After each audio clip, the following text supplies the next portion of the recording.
First on our news at 7, who is telling the truth about BPL's fuel hedging program? Our Berthany McDermott takes a closer look tonight.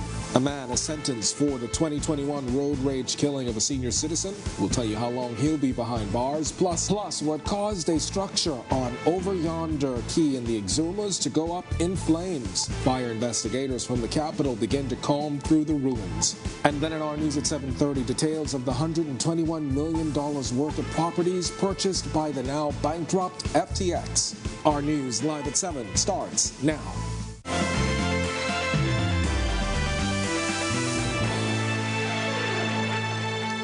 Welcome to our news live at 7. Thanks for joining us tonight. I'm Kendino Knowles. Who is telling the truth? It's the question being posed by Free National Movement Chairman Dr. Dwayne Sands after both the Prime Minister and Works Minister are on record with mixed messages over BPL's fuel hedging program. Berthany McDermott gets us started tonight. Somebody is not telling the truth. Now, whether it's the Minister of Works who's not telling the truth, or the Prime Minister who's not telling the truth, or both, the public have a right to know. One day after the Prime Minister doubled down, affirming he did not see a request for a BPL hedging strategy, the Free National Movement is again demanding answers. The Prime Minister says he saw no recommendation until last weekend, despite the Works Minister saying the Finance Minister, who is also the PM, saw the recommendation prior to a few days ago. What we are watching is a very peculiar set of circumstances. And, the Prime Minister said, it wasn't me. Well, if it wasn't you, who was it? Sands is not the only one to speak out. FNM leader Michael Pintard has slammed the government for its failure to execute the trades, which he says would have saved Bahamians from an increase in power bills. The FNM has also called on Sears to resign after misleading Parliament on the issue. We put the recent call to the Prime Minister Monday. Calls for the opposition. Wolf crying again. There's obviously a different standard because we can go back and look at the PLP's call for resignations when they were in opposition, and now that the shoe is on the other foot, hold us to a different standard. Clearly, it was all about political posturing before. Sands is now also calling for the Finance Minister to resign. By that same standard, the Minister of Finance ought to consider that he should resign. This is not a joke. This is no laughing matter. And so the fact that the Bahamian people now have had to pay $100 million or so, suffer incredible hardship with their electricity bills, see, that's the insult. Reporting for Our News, I'm Berthany McDermott. Meanwhile, Free National Movement remaining tight-lipped on a leaked letter urging the party to reinstate Vice Chairman Richard Johnson or prepare to face legal action. Johnson retained legal counsel and former PLP Marco City MP Gregory Moss. He's barred from attending council meetings after he called a press conference to ask for Dr. Sands to resign, but it never happened. An emergency council meeting ended in a vote restricting Johnson from attending future council meetings. Some of his responsibilities were also reassigned. But today, Dr. Sands had this very short response. I don't think this matter deserves a comment. Well, how likely is a recession in 2023?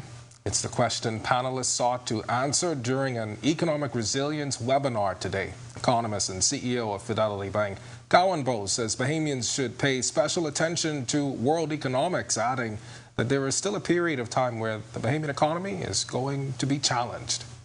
We've not yet fully rebounded as it relates to our unemployment numbers, and that is going to be stubbornly high until we get consistent economic growth, even after recovering from pandemic recession. And we need to start preparing ourselves, not just for the immediate recession, but changing our mindset where we are looking forward to how we prepare ourselves for all events that could befall us, whether they be hurricanes, recessions, or other pandemic events in the future.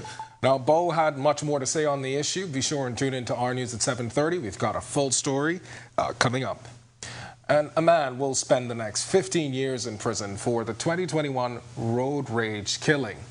Herlin Altidore was sentenced as part of a plea deal. Altidore was initially charged with murder, pleading guilty to the reduced charge of manslaughter in February 2021 fatal stabbing of 60-year-old Andrew Stirrup. The victim was dragged out of his car, beaten and stabbed after a traffic accident between the two on Palm Tree Avenue. Altidore's co-accused, 22-year-old Jonathan Griffin, was sentenced to 8 years for his role in the attack. He pleaded guilty to causing harm. Photos and videos of a massive blaze in Exuma reaching our newsroom of a structural fire over Yonder Key, that is. There were no reported casualties. Initial reports indicated that shortly before 8 p.m. on Monday, officers were notified of the blaze, which has reportedly destroyed the engineering building. A team of officers from Georgetown, Exuma, along with officers from the Fire Services Investigation Unit in New Providence, will conduct investigations. The key is located 6 miles north of Staniel Key. Our news understands that police from New Providence, as well as Exuma Island administrator, were headed to the key today to conduct their own assessment and investigation. We also understand that no Bahamians reside on that key. And Grand Bahama police finding $14,000 worth of marijuana in an abandoned Jeep. Police on that island say shortly before 1 p.m. on Monday, officers from the Drug Enforcement Unit searched an abandoned black Jeep on a tracked road. The search came from a tip and netted $4,000 worth of marijuana. With no arrests in the case, police say they are still searching for suspects. We've got a whole lot more to get to in a moment, but for now, we turn things over to meteorologist Greg Thompson. He is standing by in the Weather Center with your first look at temperatures across the islands. Greg? Yeah, thanks, Candido, and happy Tuesday evening, everybody. If you didn't get outside to take a look at that sunset, very beautiful one out there.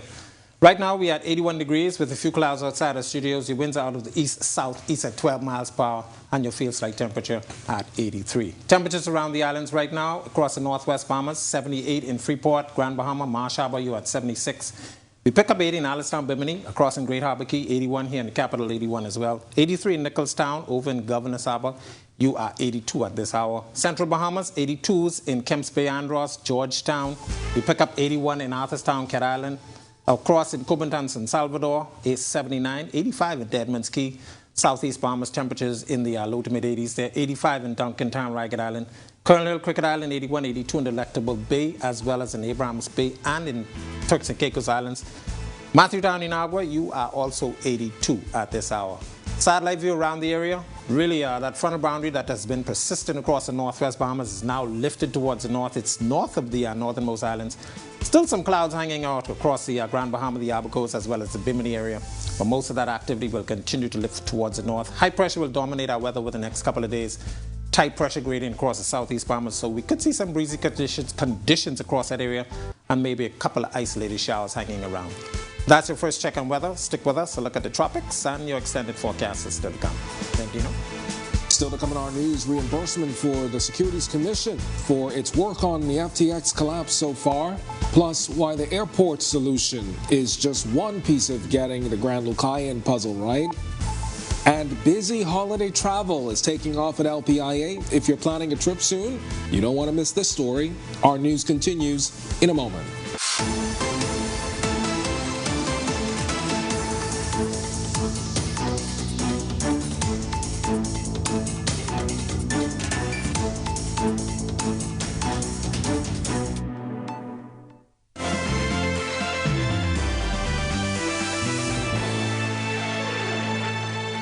This is our news. Welcome back. We turn our attention now to stories making headlines across the world.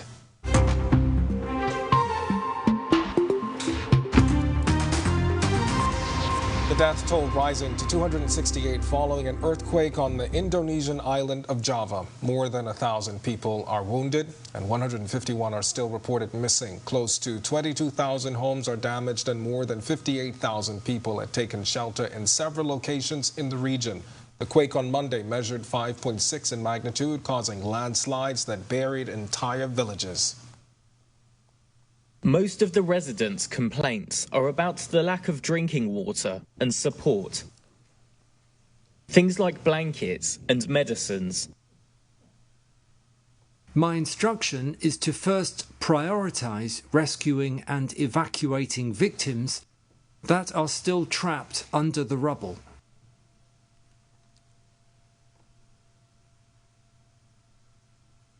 The government will provide assistance to those whose homes suffered heavy, light, or moderate damage. Canada is embarking on an aggressive plan to take 500,000 immigrants a year by 2025, with almost 1.5 million new immigrants coming to the country over the next 3 years. Canadians are betting big on immigration to fill the gap in its economy left by aging baby boomers leaving the workforce. But not everyone is on board with bringing so many people from abroad. The plan announced by the federal government would see about 8 times the number of permanent residents each year than that of some other countries. A recent poll showing that there is also anxiety about welcoming so many newcomers. Meanwhile, the UK's Labour leader, Sir Keir Starmer, says the days of cheap labour must end to wean the UK off its immigration dependency. Sir Keir is calling for a plan to train British workers and move the economy away from its low-pay model. His speech comes at a time when businesses are calling for more migrant labour to boost economic growth. Just Monday, UK Prime Minister Rishi Sunak told business leaders having proper control of our borders was one of the immediate benefits of Brexit. But let me tell you, the days when low pay and cheap labour are part of the British way on growth must end. This isn't about Brexit. All around the world, business is waking up to the fact we live in a new era for labour. If you haven't ordered your high-end iPhone 14 model yet, it may be a lot more difficult to get one before Christmas. The wait time for the 14 Pro and 14 Max in the U.S. is now 34 days, jumping from 7 days last week and 19 days 3 weeks ago.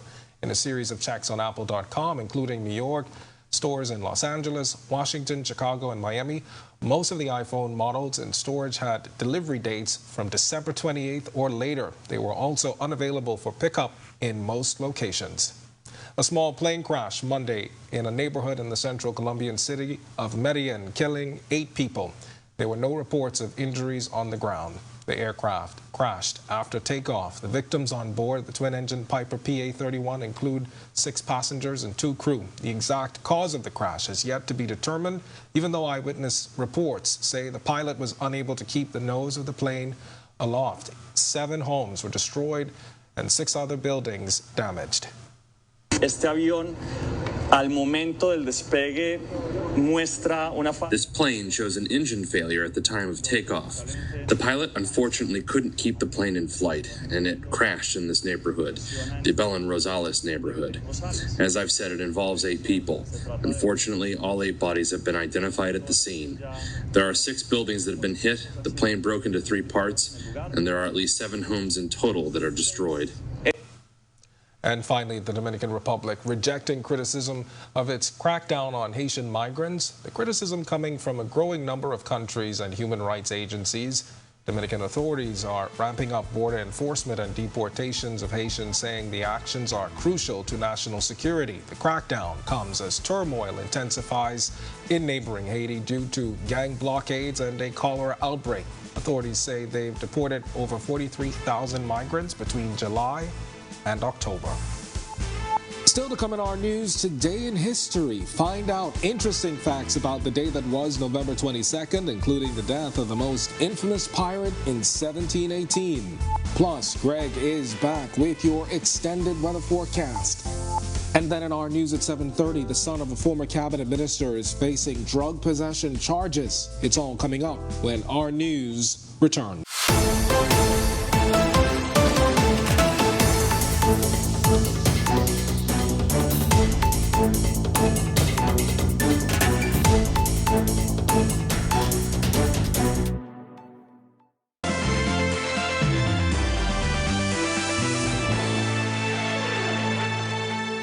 Welcome back to Our News. It's time now to turn our spotlight on events that shaped the day that was November 22nd, including a heated row in the House of Assembly. Take a look.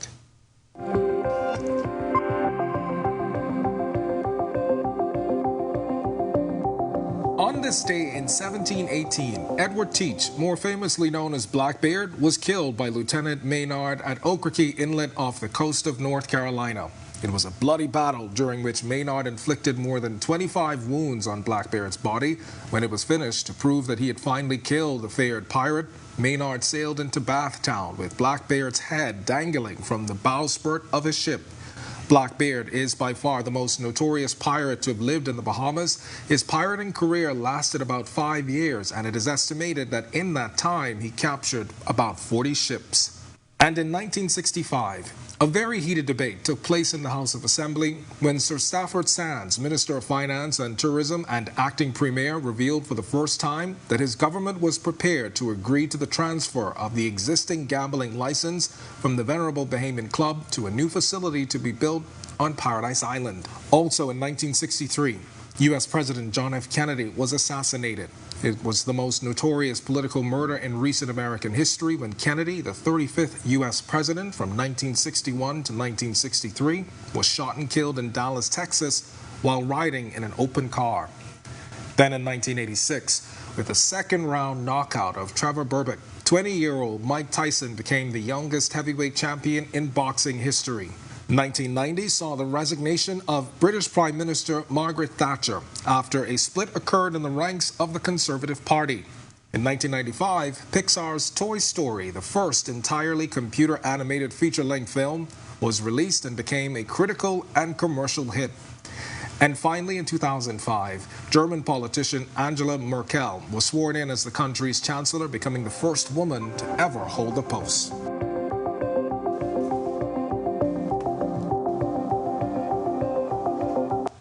All right, well, that does it for us in News at 7. Joining us now is our Talia Hall. Thanks, Ken. What an interesting story about that heated exchange in the House of Assembly. Yeah. And you can see the photos from vintagebahamas.com. Yeah, they were very open to us using those photos. It's actually a very interesting website. They have a full walkthrough of Bahamian history there that you can go and take a look at. That's vintagebahamas.com. All right, check it out. Thanks a lot, And still Ken. rowing in the house, right? Thanks a lot, Ken. We have a lot more news to get to. Here are the latest headlines. How resilient is the Bahamian economy? That's new tonight on Our News at 7:30 as an economist takes a closer look. Plus, Coach Yolette McPhee-McEwing speaks exclusively to Our News about developing the raw talent for sports locally. And the holiday travel season is here. LPIA executives explain what it means for the country's busiest airport. And furry friends form a bond with special needs students. Our Marlena Leonard takes us up close and personal.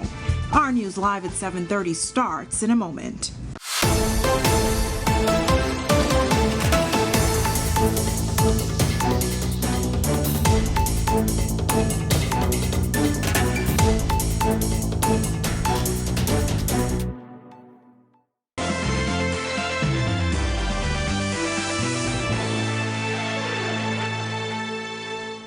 Welcome to Our News, and thank you for joining us. I'm Atalia Hall.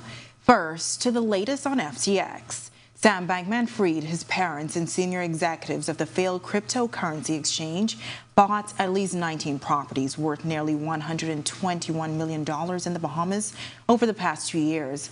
Official property records show FTX Property Holdings Limited bought 15 properties worth nearly $100 million in 2021 and 2022. Now, most are beachfront homes, including 7 Albany condominiums costing almost $72 million. Records show the properties were to be used as residence for key personnel of the company. Its most expensive purchase was a $30 million Albany penthouse, with documents showing it was intended as residence for key personnel. Other high-end real estate purchases include 3 condominiums at 1 Cable Beach. Now to news on the economy. Will there be a recession next year? That's the question global economists are hoping to find answers to soon. And if it happens, what will be the impact on the Bahamas? Tonight, a local economist shares his views. Jamila Mizik reports. Economist and CEO of Fidelity Bank and Trust International Limited, Gowan Bo, says Bahamians should pay special attention to world economic affairs. A large part of our tourism dollars come from the United States, and when I say large, the vast majority. And so as persons' disposable income start to be contracted, their willingness to travel may continue, their desire to travel will continue, their ability to afford to travel will actually change quite rapidly. He says he believes the plans of the Federal Reserve is to create a period of negative growth in order to get inflation under control, as well as a period of immediate stimulus. I believe that it is the intent of the Federal Reserve for it to be a rapid slowdown and then a rapid increase. That is a very big risk for us as a country because we have no influence in it. But ultimately, we have to be watching the tea leaves. So what does it mean for the Bahamas? Bo says there's still a significant period of time where the Bahamian economy will have its ups and downs. We've not yet fully rebounded as it relates to our unemployment numbers. And that is going to be stubbornly high until we get consistent economic growth, even after recovering from our pandemic recession. We need to start preparing ourselves, not just for the immediate recession, but changing our mindset where we are looking forward to how we prepare ourselves. Reporting for Our News, I'm Jamila Missick. Thanks, Jamila. Well, the recent electricity hikes are now a reality for thousands of consumers who are seeing the increases in their power bills. Many we spoke with today says it's just another burden added to the small man. The small man who's not making that kind of money is going to suffer. Government get plenty of money. The government get money machine. Let them roll it and pay themselves. They get money machine. They make that money machine, man. They all the millionaires and stuff like that. But these people are poor. They get more bad things not to carry down. I mean to carry up. Don't carry that up. When the Prime Minister made the announcement of the increase, he indicated the increase would start this month. At the time, he said the increases were unavoidable, while one consumer we spoke with believes more could be done to cushion the blow. He says it's time to look towards alternative energy. At some point, we would hope that they would try and make a few stipulations in there that will assist the Bahamian people to be able to pay for their utility bills in a period of time, or even implement some type of payment plan for persons. It's time for solar. We're living in the sun, and I think this is just, it's not going to help that we have to pay high bills now, but I'm just saying if we know that there's possibly a solution, some kind of alleviation, maybe we can work toward that. I think we need to work on that alongside with the government. And in terms of I think I know other countries that you pay and then you get a certain percentage back and that sort of stuff. I think that needs to be clear to the public, and we need to move with that. In 2 days, a lot of us will join our American neighbors in celebrating Thanksgiving Day. It's also one of the busiest travel times for North Americans as well. And already the Lynden Pinland International Airport is busy. I spoke exclusively with the airport's Vice President of Operations, Jonathan Hanna. We're seeing increased traffic, but our partners are working hard to make sure that persons are getting processed as efficiently as possible. That includes the airlines, CBP, Bahamas Immigration, Bahamas Customs. That's the airport executive outlining a new app, AeroCloud, where passengers can find flight details. And he's encouraging passengers to get to the airport earlier. They should expect to see increased passenger numbers, and so we want to encourage persons to get to the airport if you're flying internationally at least 3 hours in advance, domestically at least 2 hours in advance. Expect to see some long lines, so please pack your patience. But all of our partners are ready. We've been working with them for over the last 3 or 4 weeks to make sure that they have the necessary staffing and resources in place to meet the expected demand. Now, in addition to a new app, LPIA has also created a cell phone parking lot. We saw a lot of indiscriminate parking, persons parked along the inner curb leading to congestion. And so we had this space and we just saw it was low-hanging fruit, something that we could introduce to the public at no cost to them, offer them a space to wait for their loved ones or their friends as they come back from traveling. So we had to clear some of the land. We obviously, for security purposes, you would see along the fence line, we wanted to clear down trees so persons could have line of sight, ensure that the lights were operable. And if you're looking for the cell phone parking lot, here's how you find it. So the information is located on our website as to the exact location, whether you're leaving the U.S. or international arrivals terminal or the domestic terminal. As persons would make their way back onto JFK, they will see the signage just to the left-hand side before they get to the roundabout showing where the lot is.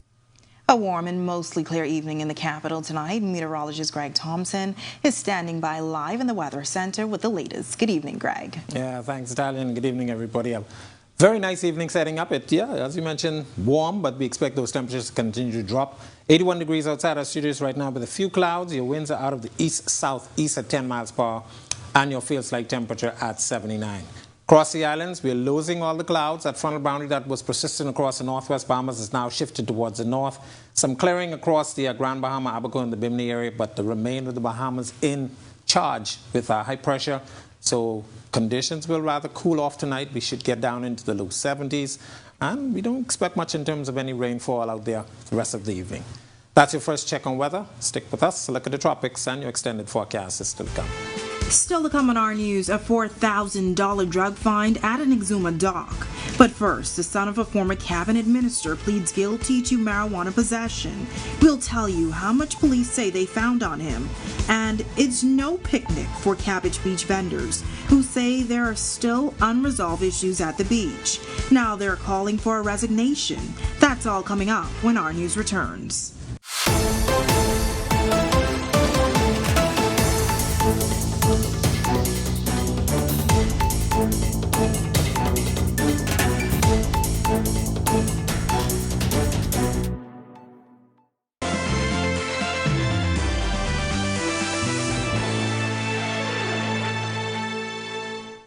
The son of former Free National Movement Cabinet Minister Dion Folks pleads guilty to possession of an ounce of marijuana. Police arrested 23-year-old Dion Folks Jr. on November 17th on the Western Road after he tried to evade them. The officers found 11 packages of marijuana during a search of his 2009 Jeep Cherokee. Folks was initially charged with drug possession with intent to supply. However, the prosecutor reduced the charge to simple possession. His lawyer, Ian Cargill, asking the court to allow Folks to seek private counseling for his drug addiction. He said Folks was a self-employed businessman and student who is pursuing a degree in cybersecurity. Magistrate Samuel McKinney placed Folks on probation for 6 months and ordered him to complete drug counseling at a recognized institution. Now, if he successfully completes drug counseling and probation, Folks will receive an absolute discharge when he returns to court on July 28th. On the other hand, Folks will be convicted and ordered to pay a $500 fine to avoid spending 3 months in prison if he breaches his probation. Officers in Exuma taking more drugs off the streets. According to reports, shortly after 8 a.m. on Sunday, officers responded to a report of a suspicious package in the Bahama Sound dock area. When police examined the package, they found a large quantity of marijuana with a street value of $4,000. No arrests were made. While the delayed redevelopment of the Grand Bahama International Airport and the failed sale of the Grand Lucayan Hotel is weighing heavily on Grand Bahamans, General Manager of the Pelican Bay Hotel, Magnus Alnabag, is also weighing in on the topic.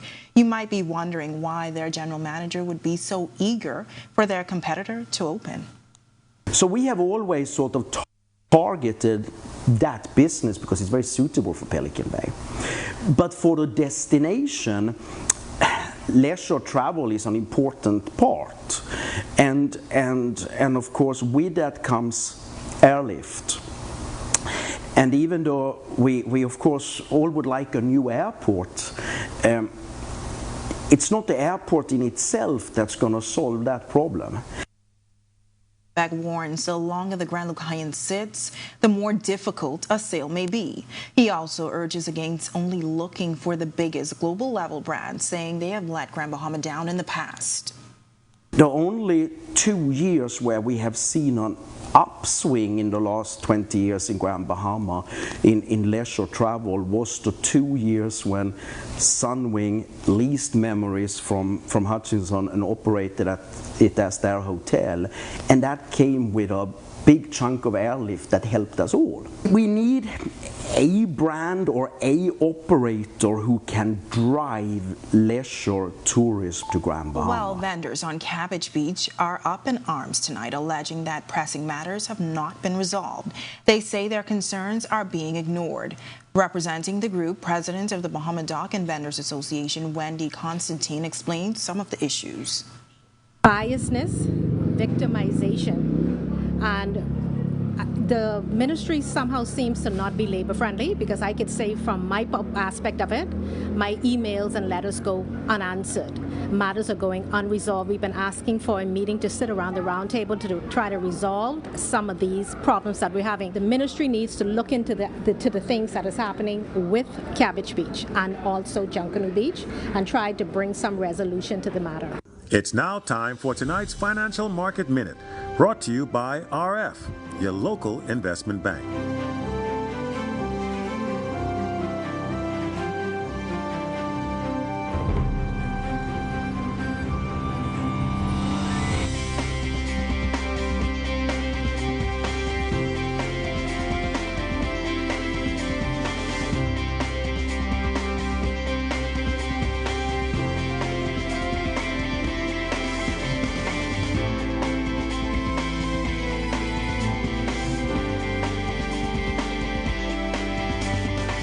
This has been your Financial Market Minute.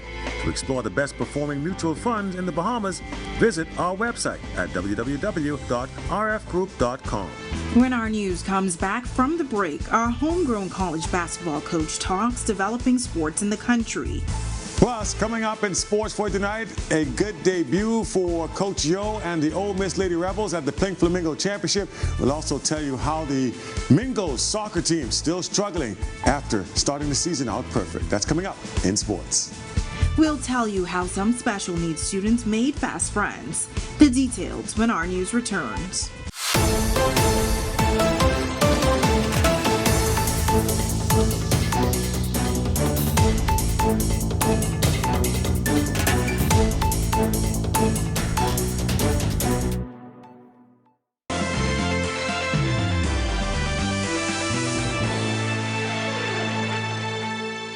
This is our news. Welcome back. Yolette McEwen is an accomplished Bahamian athlete on the world stage, but she thinks that there are more world-class athletes here who are missing opportunities. Our Sasha Lightbourne shares her thoughts. Coach Yolette McEwen, affectionately known as Coach Yo, is extremely proud of Buddy Heel, DeAndre Ayton, Jonquel Jones, Shawnee Miller-Rebo, Stephen Gardner, Jazz Chisholm, Michael Strawn, and the list goes on. All Bahamian athletes performing on the world stage in various sporting disciplines. She does, however, have concerns. But what makes me nervous on the women's side is, who's next and who has their hands on them and who's developing them. She said Bahamians have God-given raw athletic talent. Talking to the Minister of Youth and Sports and Mario Boleg, and then also having a conversation with the Prime Minister about how we can focus on getting the grassroots program strong so that we can continue to funnel out high-level talent. And here's the root of the problem, according to Coach Yo.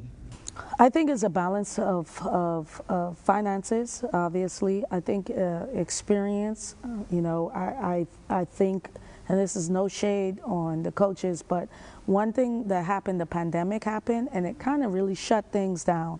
And so I think coaches need to take pride in just expanding their horizons. And as for Bahamian basketball? What the biggest issue right now with Bahamas basketball as a whole, men and women, is the infrastructure. There needs to be a more solid infrastructure on, hey, in Europe, when you start, this is what happens. Same thing in the United States. The Bahamas is the only place you got boys and girls playing 8 games. Now stay tuned as we will have more from our exclusive interview with Coach Yo for the rest of the week. Reporting for our news, I'm Sasha Lightbourne. Thanks so much, Sasha. Great interview. Well, Coach Yo off to a good start at the Pink Flamingo Championships at Bahamas. Meanwhile, the Mingos soccer team continues play in the local leagues. Here's Marcellus Hall with a look at sports. All right, thanks, Natalia. Welcome to our sports, everybody. I'm Marcellus Hall. Well, it's not often that we get a chance to see one of our top elite coaches in basketball here on home soil, at least not unless we're watching it on TV. Well, good news for Bahamian fans. Last night, Coach Yolette McEwen and her Ole Miss Lady Rebels in town for a couple of games as they play in the Pink Flamingo Championship. Last night, getting their first of 2 games underway. Let's take a look and see how they did. Opening night of the Pink Flamingo Basketball Championships over at the Bahamas basketball courts. Ole Miss had led by Bahamian coach Yolette McPhee-McEwen taking on Dayton Flyers. And this one turned out to be a pretty good game. Back and forth they would go. But it would be Ole Miss pulling away down the stretch. They get the victory here, 63-50 ends up being the final, as they are now starting off with a 1-0 win-loss record. They play again on Wednesday night. Meanwhile, Coach Yo, emotional about being home once again. You know, I got emotional writing on the board before the game just because, you know, I have a lot of pride for the Bahamas. You know, this is where I'm rooted. Really excited that our team was able to come out and show a level of toughness throughout adversity. Soccer news coming your way. As we shift our attention to that, UB Mingo's men's soccer team, they start off the season on a perfect note. Since then, though, wins have been hard to come by. Looking to snap a losing streak on Sunday. They went up against one of the other contenders for the top spot in the league, the Western Warriors. Warriors starting off slow, but they would get it going. Ending up winning in this one, Mingos pick up their second straight loss for the season, 4-0 at the hands of the Warriors. Mingos dropped to 5-2, second place now overall in the Bahamas Football Association standings. Oh, tonight we got a good old-fashioned cut-up. We didn't do anything that we practiced. We had good practice session this week, and we got out here and we just got off plan. That's it. Your check on sports for you here on this Tuesday. I'm Marcellus Hall. Back to you, Italia. And you don't want to miss this tonight. Four-Leg Friends bringing smiles to the faces of special needs students. And possible showers and thunderstorms this week. Greg Thompson takes a look ahead right after this break.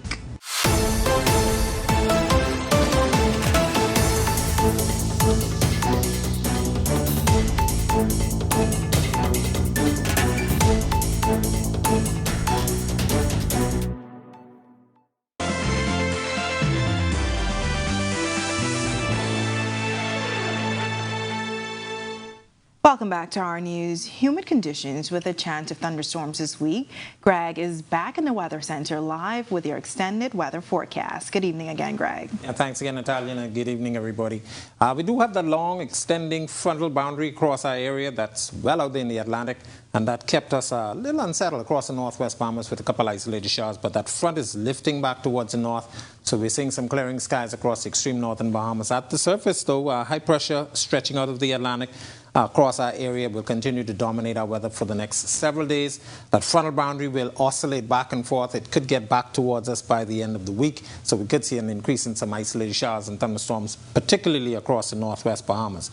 We are winding down the Atlantic hurricane season. Things are quiet out there. Nothing is happening, and tropical cyclone formation is not expected for the next 5 days.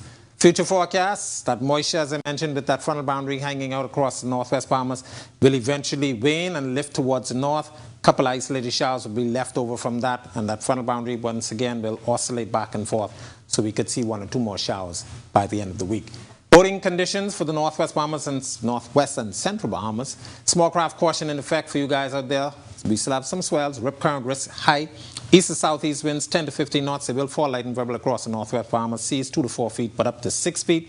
Your low tide is at 23 minutes past midnight. For the southeast Bahamas, caution flag in place for you guys down there as well. Easterly winds, little breeze, 15 to 20 knots.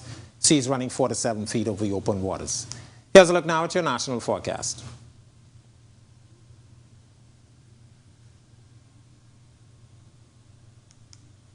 In your extended forecast, some spotty showers throughout the remainder of the week, and we do expect some clearing by the weekend, but high pressure will build in for next week. We're looking at some very nice, lovely conditions. Back to you, Natalia. All right, Greg, when can we expect some cooler temperatures with Christmas approaching? Let's hope John Canoe. I hope so. Thanks so much, Greg. Yeah. All right, in other news, it was a special day for students of the Bahamas Association for the Physically Disabled. The group was visited by a special group of furry friends. Here's Marlena Leonard. Are you excited about the dogs being here today? Yeah. The children of the Bahamas Association for the Physically Disabled became fast friends with their special guests. What did you feel like when you found out the dogs were coming? Happy. And the best part about these special visitors is that they're both rescues from the Bahamas Humane Society. This is Lexi and this is Willow, and they're making a lot of new friends today. How did you feel when you saw the dogs come in? And really good. We good though, good. There are currently 22 students at the school that focuses on children with special needs. Administrator Linda Smith tells us what makes the school stand out. We are a daycare/school, and we deal with children with special needs. And our children are both physically and mentally challenged. Some are more severe than others here. We try to meet the whole need of the child, where every service offered here is free of charge to the parent. So we do breakfast and lunch, and then we have all the other amenities for the children. President of the Bahamas Association for the Physically Disabled, Charlotte Albury, is also the vice president of the Bahamas Humane Society. It was a no-brainer that we bring the two charities together, and the kids just loved it. I mean, the faces said it all. I mean, they were so excited, and they've been waiting for this for quite some time, so we were so glad that we could get it put together and bring them some joy. And the kids are definitely looking forward to their next visit. Do you hope the dogs come by more often? Yes, ma'am. Reporting for Our News, I'm Marlena Leonard. Story, and thank you for joining us for Our News tonight. On behalf of the entire team, I'm Natalia Hall. We'll see you tomorrow night. Have a great evening.